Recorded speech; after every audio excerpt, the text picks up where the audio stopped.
books in human history. It explores the big questions of why we exist. It's inspired many people to do amazing things. And confused many others. And you've probably got one sitting around somewhere. So, what is the Bible actually? Well, the Bible is a small library of books that all emerged out of the history of the people of ancient Israel. And in one sense, they were just like any other ancient civilization. But among them were a long line of individuals called prophets. And they viewed Israel's story as anything but ordinary. They saw it as a central part of what God was doing for all humanity. And these prophets were literary geniuses. Really? Yeah, they expertly crafted the Hebrew language to write epic narratives, very sophisticated poetry. They were masters of metaphor and storytelling, and they leveraged all of this to explore life's most complicated questions about death and life and the human struggle. So, there's a lot of different authors writing this book. Yeah, and these texts were produced over a 1,000-year period, starting with Israel's origins in Egypt, then leading up to their kingdom with their first temple, but eventually they were conquered by the Babylonians, who took them away into exile. Then, at a crucial moment in their history, many Israelites returned to their land. They built a second temple, they reformed their identity, and this is when the Jewish scriptures began to be formed into the shape that we have them today. Okay, the Jewish Bible. What's in it? Well, in Hebrew, it's called by an acronym, Tanakh. The T stands for Torah, sometimes called the Law. That's Israel's 5-book foundation story. The N stands for Nevi'im, the Hebrew word for prophets. And this section consists of the historical books that tell Israel's story from the prophet's point of view. Then you get the poetic books of the prophets themselves. The K stands for Ketuvim, the Hebrew word for writings. This is a diverse collection of poetic books, wisdom books, and more narrative. And the Jewish people believed that through all of these literary works, God speaks to his people. Now, there were other Jewish writings being produced during this Second Temple period as well. Yeah, a really diverse group of texts. And these too were highly valued in Jewish communities.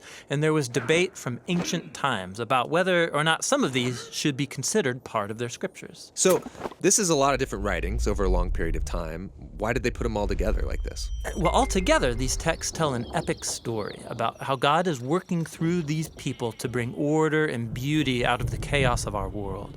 And it all builds up to a hope for a new leader who would come and renew all creation. And then the Tanakh concludes, and this leader never comes. So it's an expertly crafted work, but it's missing an ending? That's exactly right. Now, a few centuries later, a Jewish prophet comes onto the scene named Jesus of Nazareth. He claimed he was carrying the Tanakh story forward. Yeah, so Jesus did a bunch of cool stuff, was killed, but his followers claimed he was alive from the dead. Yeah, they said that Jesus was that long-awaited leader who would restore the world. And so his earliest followers, called apostles, they composed new literary works about the story of Jesus. They called these Good News, or the Gospel. They formed an account called Acts about the spread of the Jesus movement outside of Israel. And then they circulated letters to different Jesus communities all around the ancient world. And they saw these writings as part of the scripture. Yeah, the apostles wrote all of this as the fulfillment of that epic story found in the Tanakh. And they were continuing the literary genius of the Jewish tradition. They also believed that God was speaking to his people through these texts alongside the scriptures of Israel. So that's the Old and New Testament. But what did the early Christians think of the other Second Temple literature? Well, different groups had different views about some of these books, but we know they read them and valued these texts because they passed them along with the Jewish scriptures. Okay, so we've got the Tanakh, the Jewish scriptures. We got these other Second Temple period works. Then the writing of the apostles about Jesus. And that's a lot of literature, so what's in my Bible? So the Christian movement has taken different forms over 2,000 years, and from the beginning, all Christians recognized the Tanakh and the New Testament as scripture. And for centuries, much of the Second Temple literature was read as part of the biblical tradition. The Catholic Church eventually made it official and called some of the books from this collection the Deuterocanonical books. Some Orthodox churches used even more books from this Second Temple literature.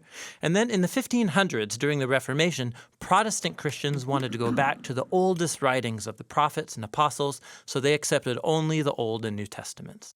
Okay, I think I got it. But how does a collection of books produced over 1,000 years by all these different authors tell one unified story? Yeah, that's the question we'll address in our next video.